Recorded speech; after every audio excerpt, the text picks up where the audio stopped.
before we start, I guess there are a few things, I guess, around like film theory that people would probably need to know. So Laura Mulvey has this theory, the theory of the male gaze, and it's in her essay called Visual Pleasure and Narrative Cinema. And basically she contends that the camera eye is the ultimate narrator. It is what is the only thing that we're allowed to see through. And it is generally from the standards of a straight, white, straight, white, male, usually Protestant. So all of the film forms that we come to see are made from that perspective. Come on in, Susan.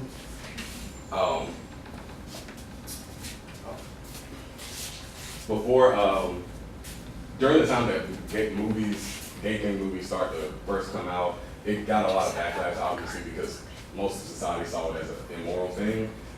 So the production studios hired this guy.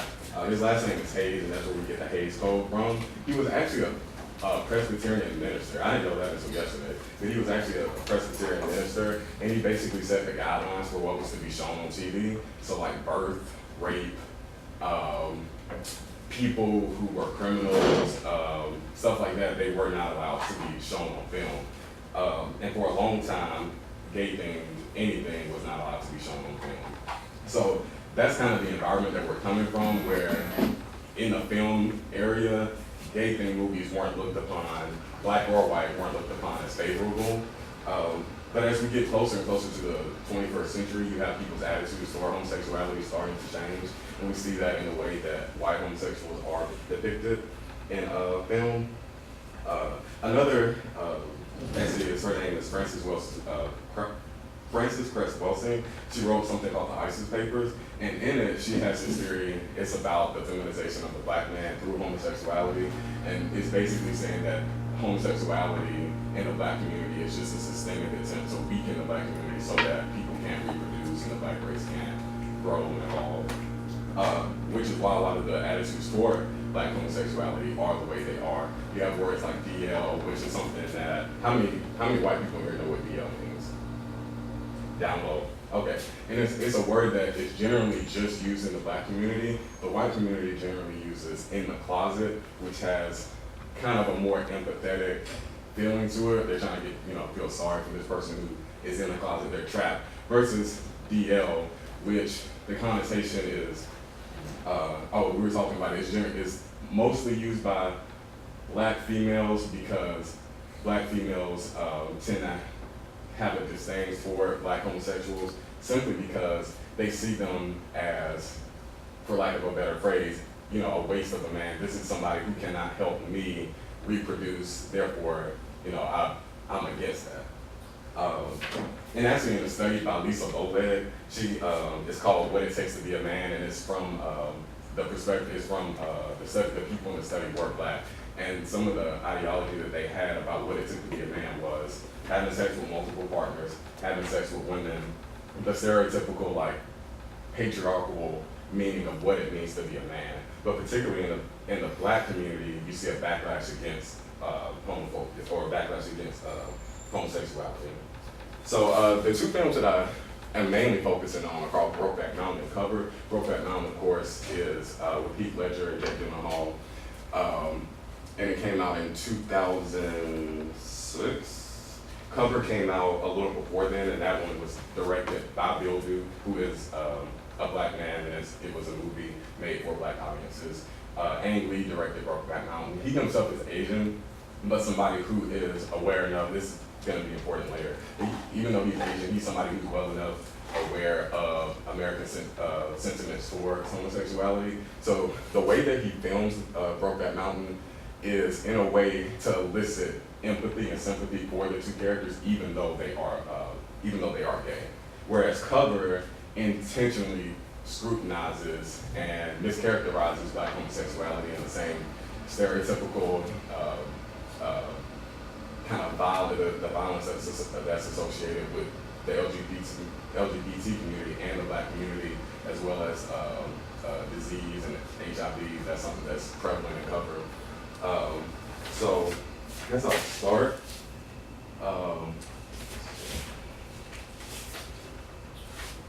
So one of the first clips that I'm going to show is this isn't the opening of Brokeback Mountain, but it's the opening music for Brokeback Mountain.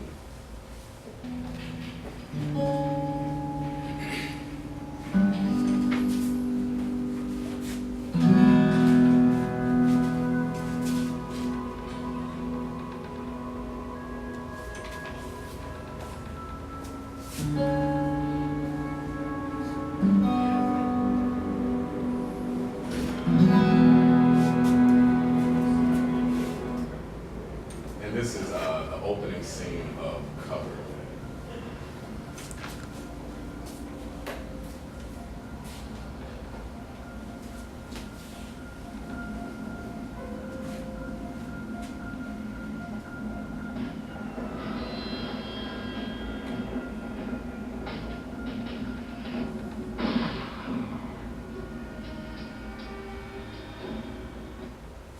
All right. So I don't know if you caught it, but the first the first few minutes of this movie, they're showing this image, and it's kind of hard to figure out what it is, just because it's like a microscopic image of something. Brokeback Mountain's opening scene is of a pastoral country road with the mountain in the background, establishing both setting and conflict. Cover opens up with a microscopic close-up of what looks like the inside of a cell, which may have foreshadowed the spread of HIV throughout the movie for those of you who saw it. The first few scenes of the film are the ones that create the impression for the audience and sets up patterns and conflicts. The opening of Cover lasts for 2 minutes and 8 seconds, giving the audience ample time to come up with their ideas of what the object on the screen might be. The fact that a movie directed by a black male, starring black actors, made for black audiences, opens up with the image of arguably the most fear-inducing disease, instantly associates the subject matter with the virus. One of the next images is of a darkened figure holding a gun. So not only is the HIV and AIDS epidemic associated with the Black and LGBT communities, the stereotype of violence within minority communities is perpetuated. Already the viewer knows this film will be dark and possibly violent. In contrast with the simplicity that reflects the opening scene in Brokeback Mountain, the viewer is violently pushed into a hostile drama within the first few minutes of Cover. In addition, the difference in lighting of the two opening scenes is also important. In Cover, the scene is lit with a clandestine figure holding a gun. Used as it's called chiaroscuro lighting. It's used in film noirs for people who are familiar with that. With that expectation in mind, the lighting is used to foreshadow the mysterious or dangerous events within the film. Within the first 3 minutes of the movie, the spectator anticipates certain events will occur in the movie. And when those events are fulfilled, the audience associates violence and disease with not just the LGBT community, but specifically homosexual black males. The lighting and images imply that black homosexuality is dark, violent, and deadly. In contrast, you have Brokeback Mountain. The opening scene is lit with natural lighting. Again, the use of natural reflects the idea that white homosexuality is more natural than black homosexuality. Let's see. There's also a way in which the two characters, or the main characters in both films, kind of deal with the traditional masculinity. In Brokeback Mountain, you have Jack Twist's father-in-law. He's coming over for Thanksgiving dinner, and you see them clash. And it's kind of representative of old notions of masculinity clashing with new notions of masculinity. So this is the Thanksgiving dinner scene.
Get down, you little son of a bitch. This is my house. This is my child. And you are my guest. You sit down before I knock your ignorant ass in the next week.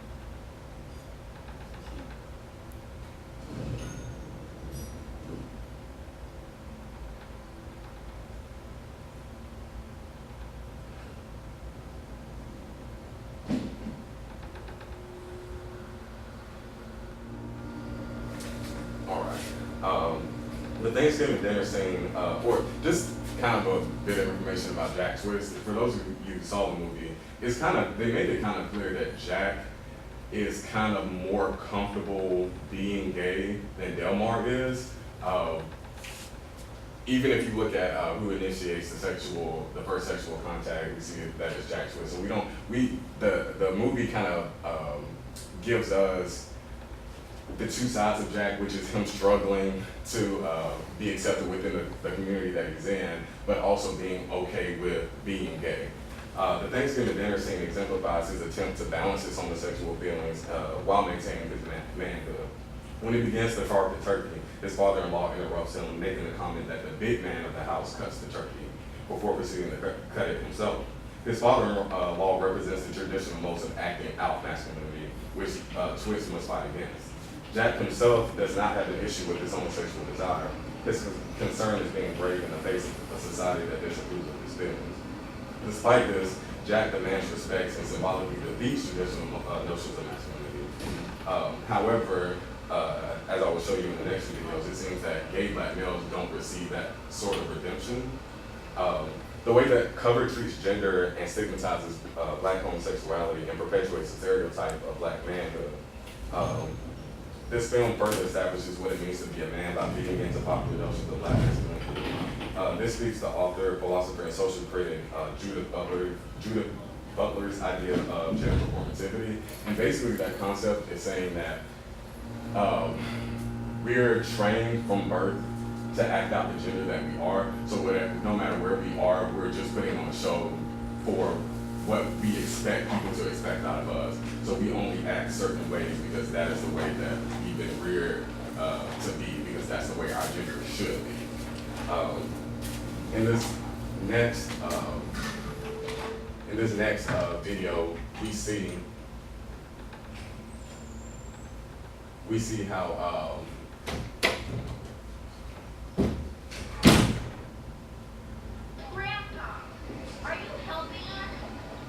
whereas Jack has his father-in-law to contend with, we see in the movie Dutch Mass, which is the main character, he has to contend with his father, who again represents the traditional notions of masculinity. And this scene is really good at showing it. I missed it the first time I saw it, and I wondered, like, what's so important about this scene that they even showed it. But as you'll see, it's important for establishing, again, what it means to be a black man.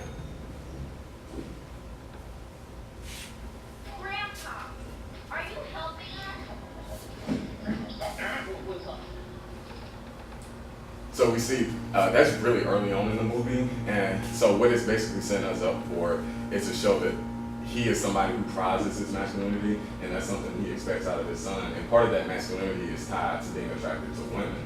So when he finds out that that he's on the down low and that he's been sleeping with men, he doesn't receive the same sort of redemption that Jack Twist does, where he, symbolically defeats his father-in-law. But in the next video, you'll see kind of what audiences approve of when it comes.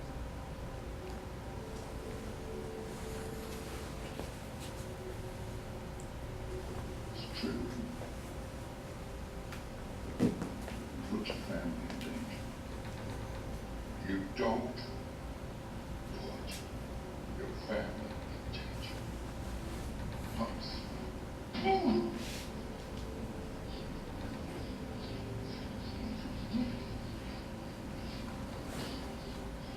This is not possible. I'm trying to tell you.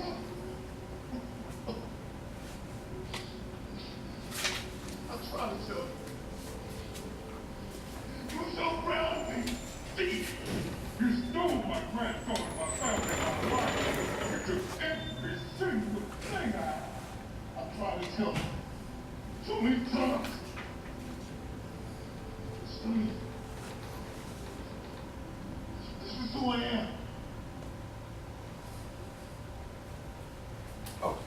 So again, we see the type of violence that is generally associated with Black homosexuality.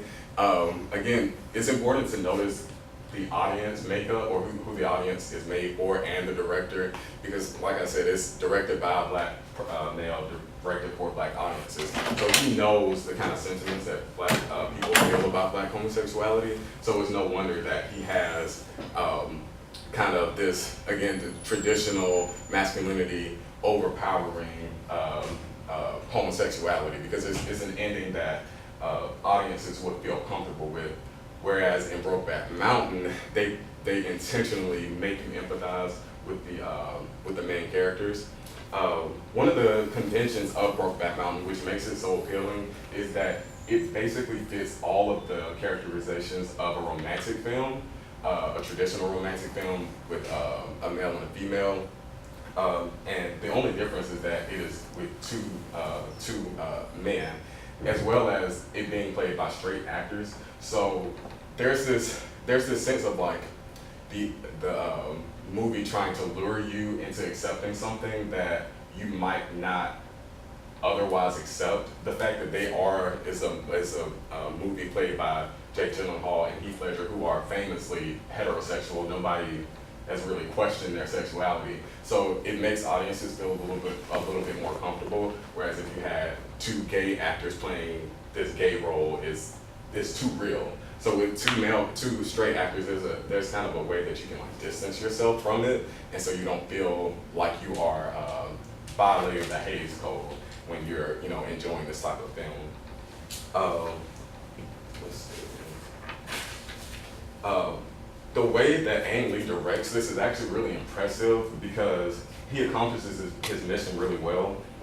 The camera focuses on, throughout the movie, we see how Ang Lee focuses on people's hands. I don't know if people who saw that, they noticed that. But if you pay attention, you'll see that Ang Lee is constantly zooming in on Jack's and Delmar's hands. This can be seen when the camera follows Twist's hand as he unwraps his neck scarf at the beginning of the movie, and he dips it down in the boiling water and tries to wipe off Delmar's face. Then the camera pans up to a close-up of Delmar's face. Unbeknownst to him, Twist attempts to clean the blood off of his face. All the while, the camera is focusing on the hands. The hands represent intimacy. White homosexuality is thus equated to intimacy. The camera's focus on the hands is used to establish the type of relationship that they share and what it is based on. In this way, white homosexuality is presented as more normal than Black homosexual relationships. Twist and Delmar's sexual attraction peak when they are sharing a tent and they consummate their relationship. The camera's two-shot focusing solely on Twist and Delmar. Their interaction begins with Twist, who is in a sleepy daze. He reaches his hand over to grab Delmar's. Here again, we see the hands as a symbol of their relationship. The medium two-shot angle ensures that the audience sees every movement and every touch they share. Drunk and startled by Twist's physical contact, Delmar shoots up and shocks up. Delmar shoots up, and Twist again uses his hands to try to calm Delmar down. Another interesting thing about the way that Bill Duke, the director of Cover, he kind of demonizes Black homosexuality is by kind of putting it against these sacrosanct like Black institutions such as the fraternity. I'm trying to find it. Let's see. Yeah, because this movie is intended for Black audiences, Cover uses familiar institutions in the Black community to present homosexuality as an other. We learned that the protagonist, Valerie, who pledged Delta Sigma Theta, and her friend Zahara, who pledged Alpha Kappa Alpha, have been friends since college. The purpose of incorporating two of the most well-known sororities is to make the audience side with the two women. Thusly, when Valerie learns of her husband's infidelity, the audience has a natural desire to empathize with her. In that way, it's kind of an offense to everybody. It's like, since I'm on Valerie's side, you did this to Valerie, you did this to all of us. And because audiences are more likely to agree with Valerie, to empathize with Valerie, Dutch Moss, her husband, his actions seem all the more horrible because it's betraying this kind of normalized idea within the Black community that Black homosexuality is bad. The homosexual elements of his infidelity only make matters worse because of the black community's attitudes toward homosexuality. But black women in particular often voice their concerns when discussing black homosexuality. The result of a study done by Wilson Vincent, John Peterson, and Dominique Perrault, called "Differences in African Americans and White Women's Attitudes Towards Lesbian and Gay Men," showed that there was a higher rate of sexual prejudice among African American women. These results are no surprise for several reasons. The black community is steeped in strict forms of Christianity, and homosexuality has only recently begun to be accepted in certain circles. Also, homosexuality is seen as a threat to the survival of the black community. For several centuries, blacks have suffered widespread societal oppression. It is possible that for that reason, some black people have tried to find a way to feel powerful in a society dominated by white males. By treating black homosexuality as an other, some black people may feel empowered. Furthermore, cover uses religion and scenes set in church as a way to define good and bad, ultimately manipulating the viewer's sympathies. In one of the church scenes, the pastor asks those who want to join the church to come to the altar. The Dutch Maas, the husband of the protagonist, apparently has a history of intending to join church, but he never does, an issue that creates tension within the marriage. However, when Valerie's family first moves into their new house, the first thing she comments on is that she has to find a good church. By connecting Valerie with religion and Dutch with doubt or disbelief, the black audience is more inclined to be sympathetic towards her. Furthermore, the director equates homosexuality with doubt, which demonizes Dutch even more because of the film's heavily religious audience. Before the viewer even realizes that Dutch is gay. Moreover, the role of women is really important in connecting to the film's female audience. Valerie's best friend, Zahara, is bitter and aggressive. She is the proverbial bitter black woman. Her favorite word to call men is dogs, a pejorative term used to describe a man who was unfaithful in relationships. Because Zahara's attitude speaks to the attitudes of many of the film's black female audiences, people may be more inclined to understand her abrasive attitude toward men. When Valerie's about to confront Dutch, Zahara advocates the use of violence by giving her a gun, a recurring theme in films made for black female viewers. Tyler Perry's Why Did I Get Married Too and Diary of a Mad Black Woman exemplify the violent, vengeful acts with which black women are associated. Zahara's bitter and cynical attitude towards men is not unfamiliar with black audiences. Therefore, viewers are more likely to align themselves with her. Other women in this movie are also victims, are also seen as victims. Both Monica and Jenny, two characters in the film, get HIV through sexual contact with gay men, or down low gay men. Bill Duke, a black man who is presumably in tune with the black community, is playing off of a fear of black women. He knows that HIV and AIDS are two of the most threatening diseases for black people, especially black women. In this way, black homosexuality is equated to disease and is seen not only as a threat to black women, but to the growth and prosperity of black communities. This juxtaposition can be seen in Dwight McBride's article called African American Studies and the Invisible Gay Black Man. He discusses his reaction to seeing a Newsweek cover about successful black women and its implication on various aspects of women's lives. He comments, "I hope that the utterly insane moment when we gay black men get lumped together with prisoners and husbands as the reason that successful sisters have fallen on hard times in the romantic department might for the first time not rear its ugly head." McBride's fear comes from black gay males being used as a scapegoat for the lack of success black women have in relationships. By using black homosexuality as an excuse, the black community makes gay black sexuality an other, a reason for the black community not being as prosperous as it could be. In turn, the audience is more willing to condemn black homosexuality. As I wrap up, there's kind of one thing that needs to be noted, is that even though I've made these claims that Brokeback Mountain has kind of changed people's attitudes toward white homosexuality and homosexuality in general, it's important to note that a movie like Brokeback Mountain has not come out since Brokeback Mountain. We do not have another Brokeback Mountain that has made or another gay thing movie that has made as much money as Brokeback Mountain. It's honestly one of the only films that I can think of that has as many gay themes as it does, and it's still done as successful as it has. But again, part of that is because the movie does kind of elicit this feeling of empathy for the viewer, or for the main characters in the film. So, yeah, I'm done. Thank you.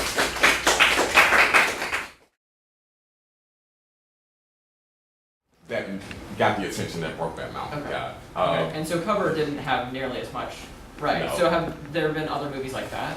Like Cover? Yeah. Yeah, if you look on Netflix or any kind of streaming services, they have plenty of kind of indie underground gay films, which are actually really, really good. But again, they're just reasons, and that's something I address in the paper too, is budget and star power. Sponsors. Yeah, that plays a lot into how audiences feel about it. So yeah, a movie like Brokeback Mountain hasn't come out, but movies like Cover have been out, for years. David, the parallel that you do between the homosexual characters and the race issue is not necessarily just about sexuality, but about your interest on race research. And you have done an outstanding job in prior talks in letting us know about how sometimes we keep on perpetrating the idea that Black community should be within certain parameters of the society. Would you mind explaining what is the parallel between the sexuality and how we deal with our sexual encounters within the Black community and also the white or predominant communities? Yeah. Well, with the Black community, you see the point, or one of the underlying points of having sex is to reproduce. And so a lot of the sentiments that Black women feel, the negativity that Black women feel towards gay Black men is that they can't provide that.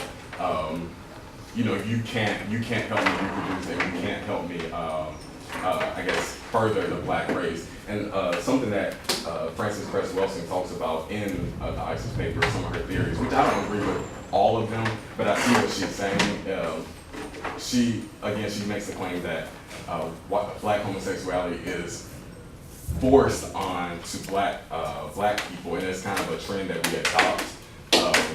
And that's in an attempt to weaken the Black race, because she makes the claim that white people basically know that their genetics are, what do you call them? Not dominant, they're recessive. They're recessive, and that eventually the white race is gonna die out. That's the claim that she makes. So she says that Black homosexuality is put on to Black people so that we don't realize what we're doing is basically eliminating ourselves. And so that kind of sexual selection. Yeah, exactly. So that attitude has kind of, whether in the purest form from what she's saying, or just kind of an ideological standpoint or a religious standpoint, the Black community has kind of adopted that. And so that negativity pervades when you're concerning Black homosexual men, and as well as kind of the idea that, what is it of Black women are so marginalized within the community that, and their looks and their aesthetics are scrutinized at every turn. So when they have a Black male who is not interested in Black females, some Black females feel offended and they feel kind of hostility towards that. Whereas in the white community, that isn't something that's not something that's thought about as much. And even though the white community has, and I don't make a claim that the Black community has a harder time with it, or the white community, because you see instances of violence within both communities.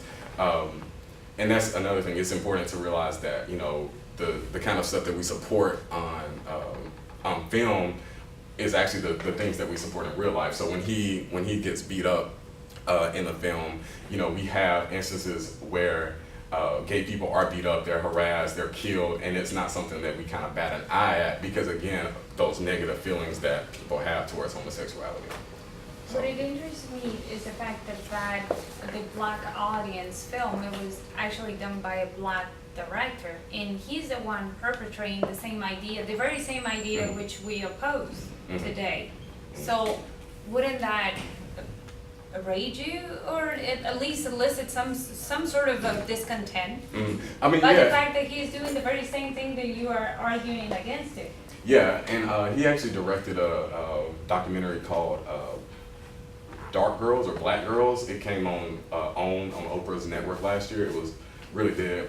but I recognized the name, and I was like, oh, it's the same guy. So this is somebody who is aware of the racial kind of environment that we live in. So yeah, it does piss me off. It's like the other movie I was gonna show. It's called Noah's Ark, Jump in the Broom, and it's directed by a gay black male, and it is cringeworthy. It makes me want to throw up the representations of gay black males in there because it is directed by a gay black male. But that kind of goes to show consumerism and how far people will go to make money. Yeah. So even within the community. Yeah. Oh yeah. What's your major? English. English, okay. Mhm. Well, that was like a very unique thesis. That was really cool. Yeah, I started it in my undergrad, and actually the way that I kind of came up with it was I was watching something, and one of the like big aha moments was when they found out that one of the characters who was black, was gay. And I wondered, I was like, why is that like a aha moment? Why is that something that can be used as a trope within film and TV? And so that's where I started to kind of think about it and say, is there a way in which we view black homosexuals? And then I thought about it, I was like, well, I don't see white homosexuality being portrayed this way. So Yeah, you see that a white homosexual might be able to present the Oscars and Yeah. might be able to have its own show, talk show, or comedy. When you see a black homosexual, usually they get fired from sport teams Mhm. for what I seen Mhm. happening. So how is that a reality within your own group? So what I talked to Travis, it was the fact that it's a minority within a minority, Yes. and that exactly. is create somewhat of a conflict. But Mhm. it seems like within the own community is doing more harm than Mhm. good. Well, see, that's the thing. Again, I don't make the claim that one is worse than the other, and I always go back to where have these ideas been perpetrated from? And many, again, that's why I use the word adopt. They adopt these ideologies because these were not ideas that were present in the black community. Well, I'm not gonna say that, but it's the intensity to which like you see the backlash against black homosexuality is not, what's the word I'm looking for? I don't want to say natural, but it's not. Proportional. It wasn't something that people just came up with on their own. Like black people didn't just suddenly start to decide to hate gay people. It's the power thing. Is as a black person in a society dominated by white people, what can I do, or who can I attack? What group can I, hate on, in order to feel more powerful? It's again Alice Walker did the same thing when she called out black men for the way they treated black women. She was saying, y'all are mimicking the treatment that the white people treat, the way that white people treat y'all. Y'all are mimicking that and using that power over black women. And so that's why again I use that word adopt, because it's about how people can feel more powerful within their society. So. Do you think that maybe those directors that they actually are doing a more commercial based paradigm, they're doing it just for acceptance, or because they know that will sell, or that will portray something that is desired? Mm-hmm. Yeah. Again, it's like certain character stocks that they're used as tropes, and they can make money. So if I can it's easy to make a film about a black woman, like you can find 1 million of those. So that can make money. If that's something can make money, you don't have to put a whole lot of work into being revolutionary or presenting new ideas. So if your aim is to kind of change the game, then you can take a risk like Ang Lee did with Brokeback Mountain. But he also had Jake Gyllenhaal and Heath Ledger, who are stars in their own right. So it wasn't as big a risk for him. So again, if it comes down to the money and about being revolutionary, if that isn't, especially for Bill Duke, who's a straight director, he may not feel the need to take on such a revolutionary position when he's filming. So Bill Duke, that's the actor Bill Duke, right? The writer. writer, is he an actor as well? If it's more than one Bill Duke, I think he was in Predator. The bald-headed black guy. He's extremely black and extremely bald. Well, yeah. You might be. Okay. I wonder if you might find a similar transition from like the social to film in other minority groups. So even like earlier in this century, or last century, with the civil rights movement or with women's representation, and then their representation in film, like how long did it take for them to actually be represented? Yeah, that's a good point. Because I'm trying to think of examples, and it seems like even though the laws were passed, it wasn't until decades later that there was actually like leading roles in popular movies that had women as leads or black characters as leads. Yeah, it took a long time for us to grow out of that Hays Code. Even though at the time it wasn't followed by the directors, it was still kind of an ideology that was put into the public's mind, and so they were like, these are the things that I should be allowed to see on film, and these are the things that I'm not. So after the Hays Code was broken, or after the Hays Code was, kind of done away with, you had the increase of gay-themed movies, and I mean, it was when I started this project, I thought that I would not find a gay movie until maybe the 90s. But you have, even as early as like the 40s and the 30s and the 40s, you have, I don't have it here, but it's like the first gay kiss on film. And even the way that those were represented, because again, it wasn't something I thought would even be mentioned. But those are generally the stereotypical flamboyant, they were dressed as women. Of course, they were not any actors of color, but this is kind of where we have the stock gay man, is he must fit into these kind of these parameters. So yeah, it's not until the 90s where you have people kind of growing out of this sense of homophobia that you have more wider representation. And that's kind of my main point with white homosexuality versus black homosexuality. With white homosexuality, you get these people's stories. There's nothing left out. In Brokeback Mountain, you get everything, the good, the bad, the ugly, even when they die at the end, you get everything. But generally in Brokeback Mountain, it's this kind of staid, one-dimensional view of black homosexuality. It's not complex. They don't delve into the kind of internal introspection that the characters have, but in Brokeback Mountain, you get that. Because you get a more humanized version of what a homosexual might feel, but on the other hand, you get oppression on the other film, on the black one. Exactly. It's about beating up, basically the entire movie is about beating up this gay black guy in every way possible. Not just physically, but in other ways too. So Cover was much more focused on the women being the protagonists and then the men being villains.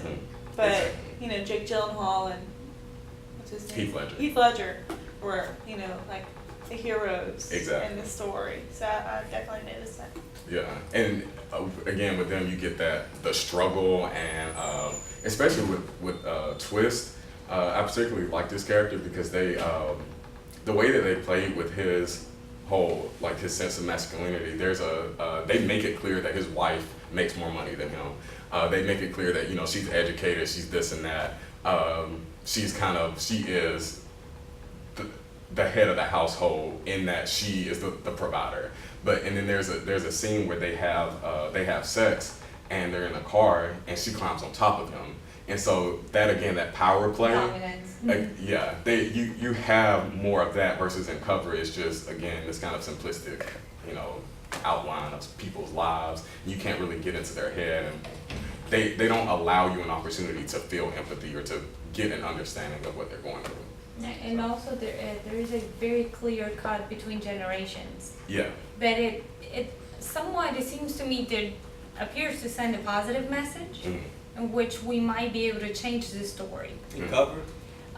Yes, in both generations, by seeing that distinct difference between one person, one character to the other, it might bring light to the possibility that we might be able to encounter a new way of educating, perhaps, the general population, and having a little bit more edge onto the films and being more inclusive.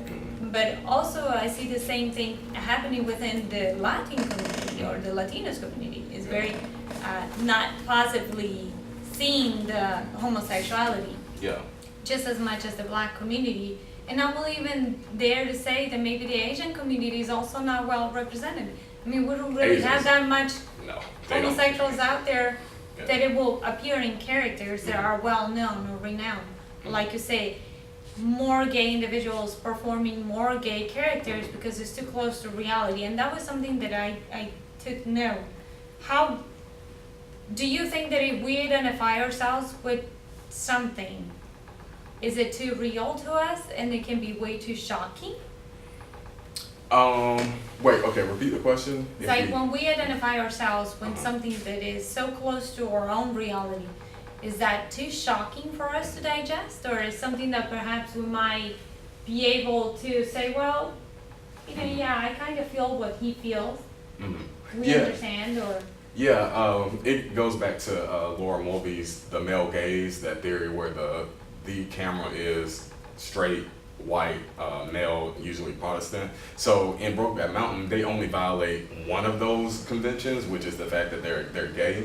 So it kind of makes people more comfortable. It's like, okay, well, you know, they're this, and this, but they may not be this, but I'm okay with that. Versus in Cover, where they're violating 3 of them because he's not religious, he's black, and he's gay. So they're kind of setting you up to not like this person. And regardless of if we notice it or not, you know, these films are having an effect on our political views, on our social views, because they, you know, they psychoanalytically, what we view is what we approve of, and what is repeated is definitely what we approve of. We wouldn't see the repetition of the same storyline that we see on Cover, where, you know, you have the black female who's betrayed by the black gay man. You wouldn't see that repeated if it wasn't A, something that sold, and B, something that people genuinely felt was true. So. Well, the thing about Cover is, it's hard for me to even imagine who would want to see a movie like that, or who would even enjoy it. Mm-hmm. And it also seems as though it doesn't seem like it runs the risk that much of affecting the community. Mm-hmm. It almost seems like a movie that preaches to the choir. That Yeah. anybody who's watching that movie already feels that's all it is. Right. So I can't see a new person coming in and being like, oh yeah, that is true. Mhm. Whereas with Brokeback Mountain, I know a lot of straight people Mhm. who's like, I'm gonna give this movie a try, and they be like, it's really good, who probably normally wouldn't watch that sort of thing. Yeah. So it's kind of to your point, but at the same time, I don't think you have to worry about movies like Cover affecting the community that much. Yeah. Those people already made up their minds. And that's Right, they're it's, choosing it because it reflects their views already. Yeah. exactly. Exactly. So it's supposed to at least, you know, be on my side. Like, we both black, you know, you're supposed to be on my side. And then you have him liking somebody of the same gender. It kind of is that betrayal. Whereas even though white women are definitely oppressed and are marginalized within our society, is not to the degree that black women are. So that negativity towards homosexuality isn't there. And it's just more white people. So it's not like white people have to worry about. would You you know, say if somebody reproduction. dates somebody outside from its own race, will be almost like becoming a homosexual for the black female? Let's say that Uh-huh. you date a white female. Would that be almost like losing it for? Well, it comes from the same place. The That same may not be context. the same exact reason, but it They'll comes say from the that same type place. of thing. Mhm. Exactly. The same, will elicit the same Yeah. sort of feeling? Mm-hmm. Yeah, it's almost like a luxury that black people can enjoy that white people can't. Because we have so many more, we don't have to worry about, you know, Losing a gay good men. one. Yeah, exactly. Exactly. Again, that's why I have that And phrase, there's a lot waste more of a females man. to choose from within Exactly. the community. I've seen it in the white films to where it'll be this white handsome man and the white female will try to date him or something and he turn out to be gay, but it's usually like a joke. Yeah. It's usually kind of like a happy thing. Oh, I thought he was straight. Yeah. It's always the good ones, but it's not so violent or so negative. And they don't focus on that from a negative aspect and say, oh, well, this woman's life is ruined because, you know, but it covered, the woman's life is almost ruined because he gives her HIV. So, Yeah. Yeah, the reaction might be not like, what's wrong with you? yeah, It's just kind of, he's gay. yeah, exactly. I think also, like the newer generations of white women, I guess, and just the white community aren't as focused on family, so they're not like worried about not being able to reproduce. Mhm. So I think they're like they go solo a lot. Yeah. So Well, there is other like advances on technology that enables somebody to save their eggs or sperm and whatnot. So you expanded the time and period in which a female will be able to procreate, and perhaps the white females might have more advantage towards access to that. Is within the context of that film. Yeah, but they're not really. Maybe. I mean, in my experience, white people aren't concerned with having children. No, I mean, if because anything, it's they're concerned about not having children so they can start their careers. Right. I mean, that's more I career. I mean, I don't want to get oriented. married until I have a career. That's what I hear all the time. I Right. never hear, oh, I need to have kids with other white people. No, Yeah. but Which then, seems to be a theme in the black community. Yeah, I Yeah. think in the South, Exactly. since there's a lot of Christianity and all the races, that there's still a focus on family a lot. But you know, I would say in the United States in general, there's Right. definitely people are putting their careers before Yeah. family. Yeah. So, Or even putting the children before the getting married part. And Yeah, I think, that too. you know, younger generations are more I don't willing know if to. they Although I think intended that's that. mostly That might be on unintended. accident. I think that's mostly unintended. That might have been on accident. But Yeah. But it's not Oh, such a big deal. yes, as it was it's not a 20 big years deal ago. now to say I'm a single mom, or even if a single female adopting a single or a child. Or like you see that sometimes we go through stages in which we see a famous person adopting a lot of minority children. It's almost like collecting prizes at some point in time because it's commercial, but you don't see much of African or the African community adopting.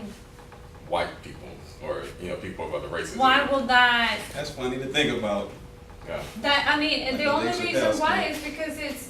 Well, you- it's really we- only white people though. I mean, the Latino community, I haven't seen that. Asian community, I haven't seen that. adopting other children, Yeah, no, because yeah. they have plenty of their own. Mhm. I mean, and that is And I it. think there's more of a sense of solidarity there. I don't Yeah. think Yeah. white people have any sense of solidarity. Yeah.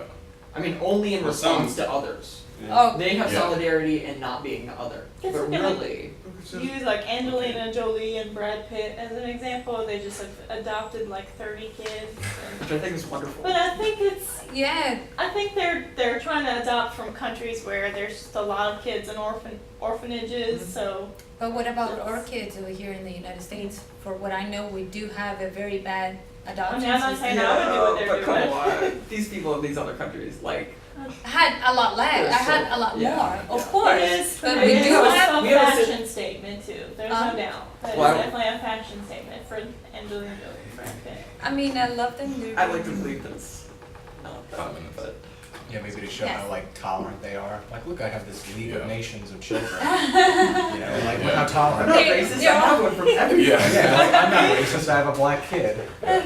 Or maybe they're just I trying to adopt start from their own everywhere. like, I had- country and so bad. Well, just so we can wrap up, would you mind, David, introduce yourself quite a bit and Yeah. tell us your major and as a matter of fact your field of study, and then we can go and do an around so we can club. My name is David Stevens. I am a UNO grad student in the English department. Even though I'm in the English department, I mostly focus on film and sexuality as well as masculinity and gender studies. Yeah. My name is Dwayne. I'm a philosophy major.